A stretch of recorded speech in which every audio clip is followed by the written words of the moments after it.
बहुत बहुत स्वागत है बड़ी बहन का।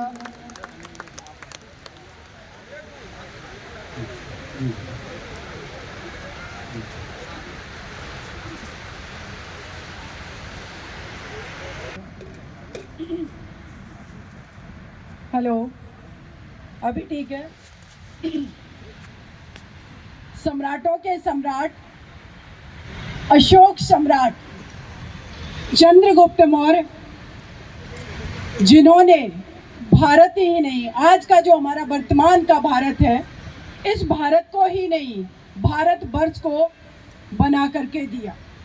इसीलिए चंद्रगुप्त मौर्य को कहा जाता है कि भारत के सबसे पहले वो अजेय सम्राट थे, उनको कोई हरा नहीं सकता था। एक राज्य बचा था भारत में, मात्र कलिंग, जिसको कि सम्राट अशोक ने जीत करके भारतवर्ष का निर्माण किया। आप अभी इंद्र कुमार भाई साहब को आप लोगों ने सुना, आप लोगों को अपना इतिहास पता है, आपको पता है कि आप कहाँ के वंशज हैं, किसके वंशज हैं। मैं आज जब सूरत में आई, मेरा यहाँ पर पहला आगमन था, उससे पहले किसी और काम से मैं पहले आ चुकी थी, लेकिन आप लोगों के बीच, अपने लोगों के बीच, अपने भाइयों, माताओं, बहनों, बड़े बुजुर्गों के बीच आज मैं आई। और जब मैंने आप लोगों का ये उमड़ता हुआ सैलाब, आपका जोश, जुनून और इस अपनी बेटी, अपनी बहन के लिए जो सम्मान देखा, मैं अपने बातों में बखान नहीं कर सकती उन बातों का। तो आप सभी का, सूरत के मेरे मौर्य समाज के सभी माताओं, बहनों, भाइयों का, स्पेशली इंद्र कुमार भाई का, उनकी पूरी टीम का, पूरे सूरत की मौर्य वंश की टीम का तहे दिल से इस बेटी का शुक्रिया, धन्यवाद, बहुत बहुत आभार। मैं यहाँ पर देख रही थी कि जितना ही तत्पर होकर के मेरे भाई काम कर रहे थे, हमारी माता बहनें भी जगह जगह पर खड़े होकर के पुष्प वर्षा कर रही थी। देखिए, मैंने दिल्ली में जब 2012 में एक बिटिया के साथ अपराध हुआ था, निर्भया के, सभी ने सुना होगा, उस बेटी के लिए मैं लड़ती रही और आखिरी में 4 लोगों को फांसी की सजा कराई। आप लोगों को एक बात बताना बहुत जरूरी है। पहले दिन से लेकर के जब उस बिटिया के साथ अपराध हुआ और आखिरी दिन तक, जिस दिन तक उनके लिए, न्याय के लिए मैं लड़ती रही और उन अपराधियों को फांसी की सजा नहीं हो गई, मुझे नहीं पता था वो बेटी किस जाति की है, किस समाज की है, मुझे नहीं जानकारी थी।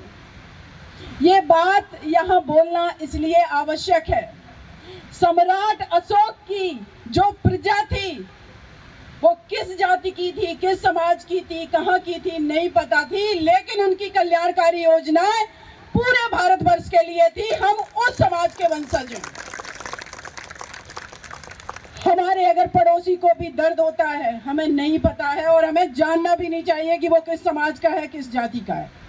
लेकिन जब हम मानवतावाद की बात करते हैं, जब हम सम्राट अशोक के धम्म के अभिलेखों की बात करते हैं, तो उसमें मानवता की बात की गई और मानवता के साथ साथ पशु, पक्षियों, पेड़ों को, जानवरों को, सबको सुरक्षित, संरक्षित करने की बात की गई। हम सिर्फ मानव तक सीमित नहीं है, हम उन प्राणियों तक भी सीमित हैं जो प्रकृति ने इस विश्व में बनाए हैं। आप समझिए कि आप उस मौर्य वंश सम्राट अशोक के वंशज हैं, जो मानवता से भी बढ़कर के एक कदम आगे बात करते हैं। तो इसीलिए हमें फक्र होना चाहिए। मैं शुक्रिया करता ही हूँ अदा अगेन सूरत के मेरे भाइयों का, कि सिर्फ सूरत में ही नहीं, सिर्फ गुजरात में ही नहीं, मुंबई में, बिहार में, मध्य प्रदेश में, हरियाणा में, राजस्थान में, पूरे भारत में आप लोग जिस तरीके से सक्रिय हैं, वो दिन दूर नहीं कि मानवता का पाठ आप लोग जन जन तक, घर घर तक, आम नागरिक तक पहुंचाएंगे।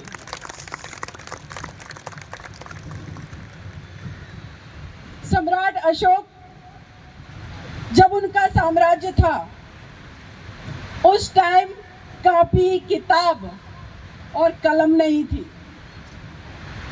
आप एक बार कल्पना कीजिए कि आज अगर अपने बात को आपको लोगों के बीच पहुंचाना है, तो ये इलेक्ट्रॉनिक डिवाइस है, माइक है, कम्युनिकेशन के साधन है। आप लिख सकते हैं, आप पढ़ सकते हैं, आप बोल सकते हैं, आप वीडियो बना सकते हैं, सब कर सकते हैं। लेकिन उस समय जब आपके मन में कोई विचार आया होगा, आप अपनी बात कैसे लोगों तक पहुंचाएंगे और भविष्य में जो आगे आने वाली पीढ़ी है उस तक कैसे पहुंचाएंगे, ये कोई महान व्यक्ति ही करेगा।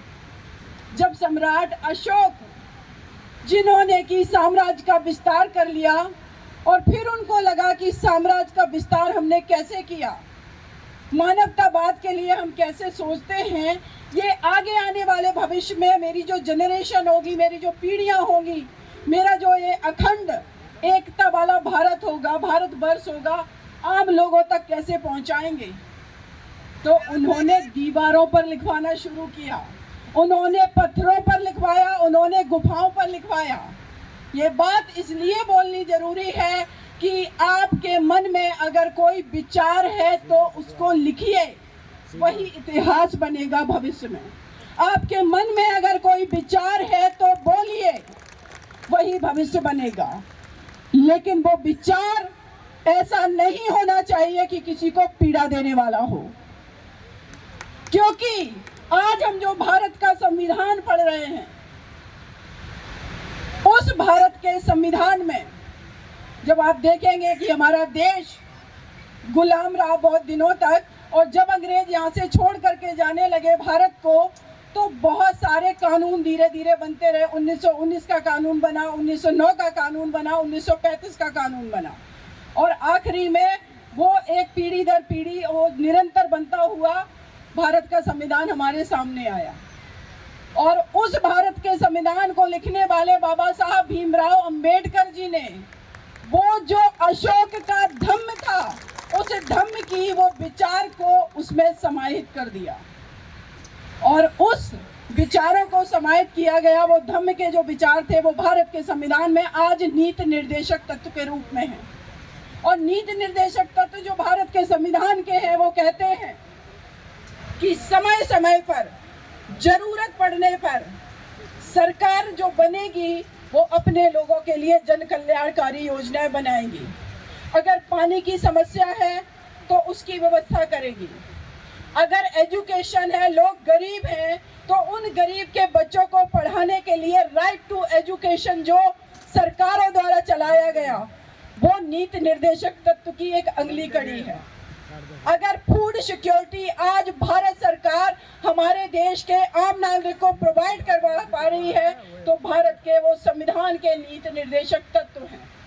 और एक और बात मैं कहना चाहती हूँ जो कि बहुत आवश्यक है। भारत का संविधान बाबा साहब ने लिखा, वो प्रारूप समिति के अध्यक्ष थे और लोग भी थे उसमें शामिल। लेकिन भारत के संविधान में जो अनुच्छेद 25 से लेकर के 28 है, जितने लोगों ने पढ़ा होगा वो बताएंगे कि क्या है उसमें अनुच्छेद 25 से 28 में। कोई भी बताना चाहेगा? कोई बात नहीं, आप संविधान की सिर्फ बात मत करिए, उसको पढ़िए।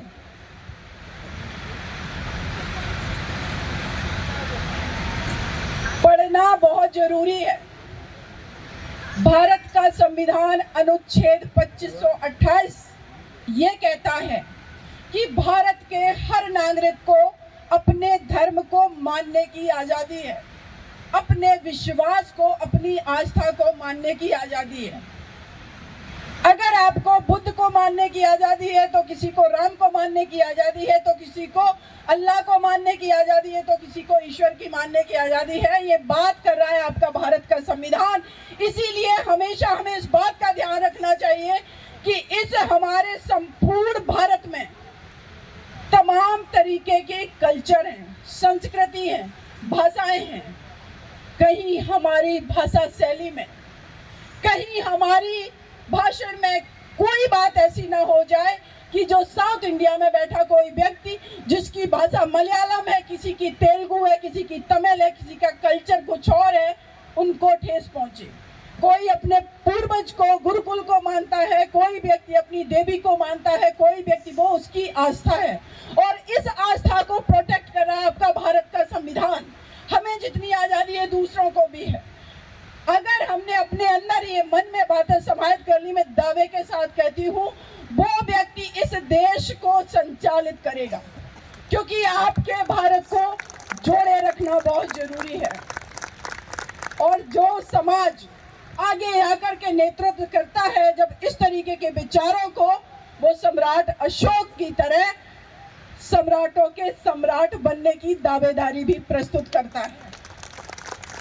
मैंने आपसे कहा कि निर्भया के बारे में मुझे नहीं पता थी।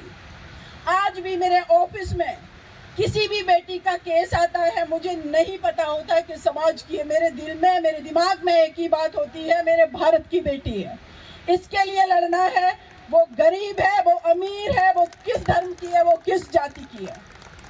और अगर मैंने ये किया तो आपकी इस बहन बेटी को पूरे भारत ने जितना सम्मान दिया, शायद मैं मरते दम तक भी वो अदा नहीं कर पाऊंगी। और जब आप लोग इतना सम्मान देते हैं तो इन कंधों पर जिम्मेदारी और महसूस होने लगती है और बढ़ने लगती है कि एक निर्भया को न्याय दिलाया, श्रद्धा के लिए लड़ रही और हजारों बेटियां हैं, तमाम बेटियां, उनके लिए लड़ना है। लेकिन मेरे भारत के अंदर कोने में बैठी, हर घर में बैठी बच्ची जब रात के समय भी निकले 12 बजे अपने माता पिता के बिना और कोई उसको छू ना सके, तब मेरा जीवन सार्थक होगा कि तब सीमा ने वाकई में इस देश के लिए कुछ किया है।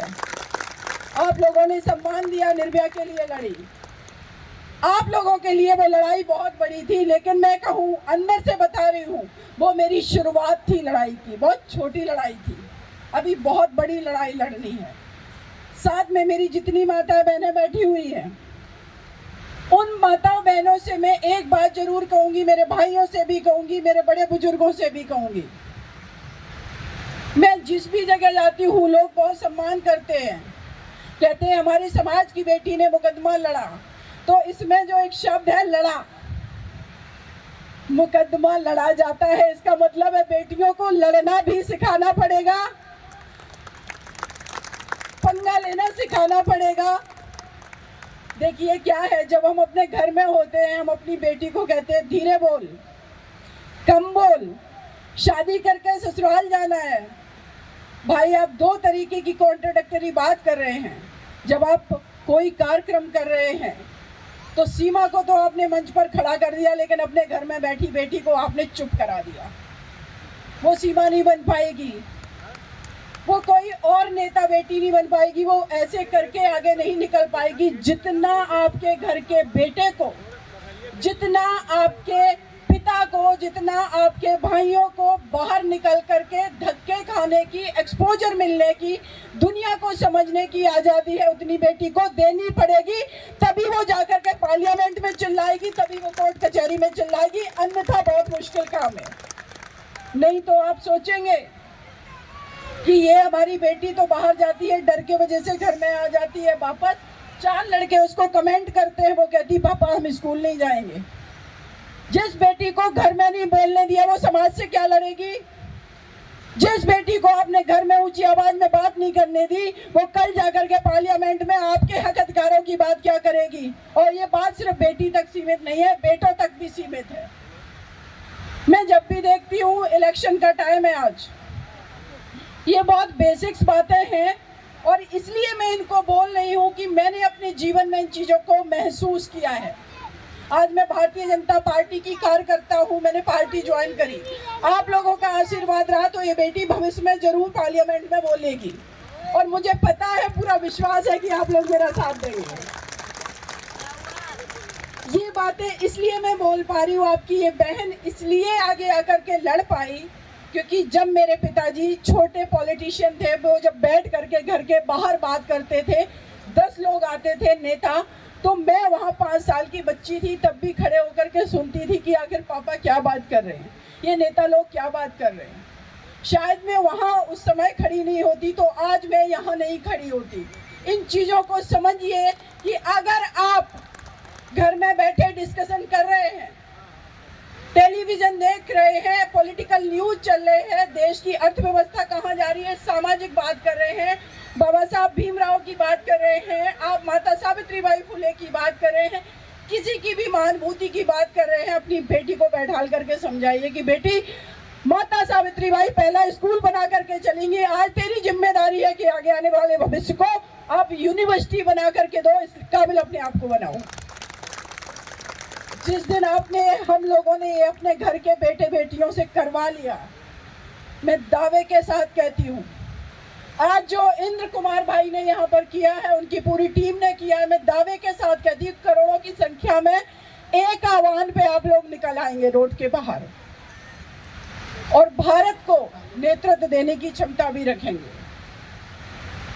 सम्राट अशोक ने उस सदी में ऐसा काम किया कि जैसे अभी इंद्र भाई ने कहा कि न तो हमें करेंसी से कोई हटा पाया, ना हमें मुकुट से कोई हटा पाया।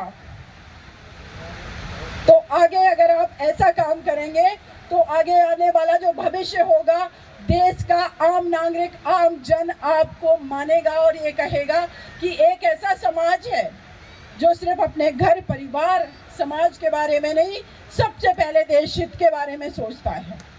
और जो देश हित के बारे में सोचेगा वो अपने समाज और घर के बारे में भी सोच ही लेगा, क्योंकि देश का हिस्सा हमारा घर है, देश का हिस्सा ही हमारा परिवार है और समाज है। मैं यहाँ पर गुजरात में जब 2022 में आई, करीब रात का 12 बजे का टाइम था, मैं थी, हमारे साथ कुछ कलीग्स थे। मैं देख रही, नवरात्रि का टाइम था, यहाँ पर शायद मैं अगर गलत नहीं हूँ तो लड़कियाँ 12-1 बजे रात को अपना जो वहाँ यहाँ का ड्रेस होता है डांडिया वाला, वो पहन करके स्कूटी पे अकेले चली जा रही है, कोई डर नहीं है। ये मुझे अच्छा लगा कि देश के वर्तमान प्रधानमंत्री श्री नरेंद्र मोदी जी के प्रशासन के वजह से ये गुजरात की बेटियां रात में स्वतंत्रता के साथ अगर फ्री घूम सकती हैं तो उनके शासन प्रशासन को ये अधिकार जाता है। उत्तर प्रदेश में पहले बहुत क्राइम होते थे। आज अगर मैं जिस प्रोफेशन में हूँ, जुडिशरी में हूँ, न्यायपालिका में काम करती हूँ, पूरे देश की अगर बात करें तो एनसीआरबी का डेटा कहता है कि आउट ऑफ 100 में 30% कन्विक्शन रेट है कि अगर 100 लोग अपराध करते हैं तो सिर्फ 30 को सजा मिलती है, बाकी मैटर पेंडिंग रहते हैं। लेकिन उत्तर प्रदेश में लॉ एंड ऑर्डर इतना स्ट्रॉन्ग किया गया है और इतना बेटियों को न्याय मिल रहा है लोगों को कि वो रेशियो 30 और 70% का है। 70% कन्विक्शन रेट वहाँ हुआ है। तो देखिए, जो भी व्यक्ति जब सत्ता में आता है, जब वो आम हित के लिए सोचता है, आम लोगों के लिए सोचता है, तो आपके विचार कुछ भी हो, लेकिन आपकी जो करनी होती है वो रिफ्लेक्ट होती है आपके कामों में। और ऐसी मैं उम्मीद करती हूँ कि भविष्य में इतना मेरा जागरूक, काबिल, हार्ड वर्कर्स समाज जो है, ये निश्चित रूप से एक दिन और भी मुखर होकर के फ्रंट पर आएगा और इस समाज की हर घर से एक बेटी माता सावित्रीबाई फुले के रूप से निकलेगी, हर घर से एक बेटा महात्मा ज्योतिबा फुले के रूप में निकलेगा, हर घर से एक बेटा सम्राट के विचारों को लेकर के निकलेगा, हर घर से एक बेटा बहुत कुछ आगे लेकर के निकलेगा। और आप लोगों को फक्र होना चाहिए कि जिस गुजरात की धरती पर आप हैं, यहाँ पर जब मैं मिली सुबह में, करीब हमसे 30-40 भाई मिले। जब भी पूछा कहाँ से है, जौनपुर। कहाँ से है, जौनपुर, जिसको भारत का सिराज कहा जाता है, जिसको भारत का सिराज कहा जाता है।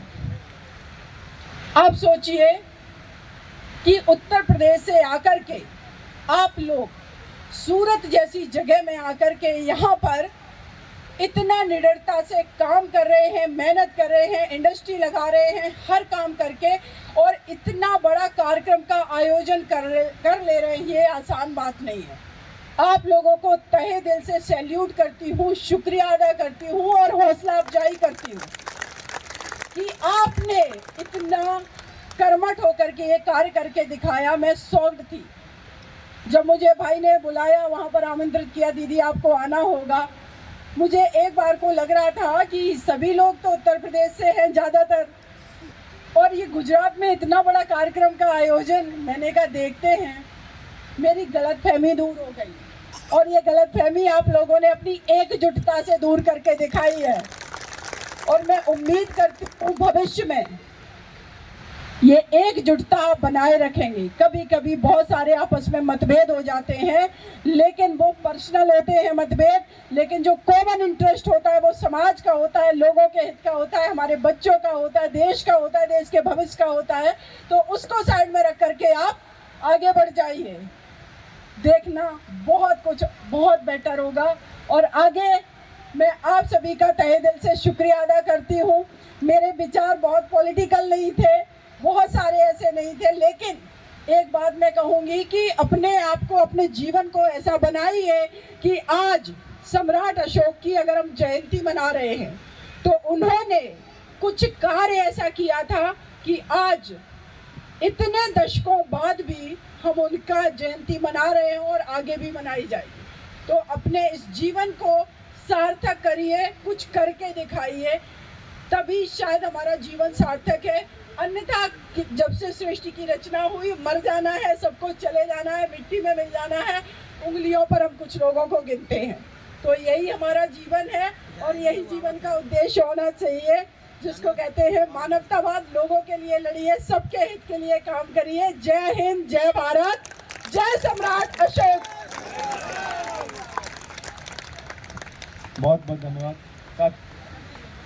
साथियों, वक्तव्य तो हमने बहुत देखे होंगे, पर लोकतंत्र के तीसरे स्तंभ की देवी, सुप्रीम कोर्ट की एडवोकेट श्रीमती ऐसी भी हमारे मित्र जितेंद्र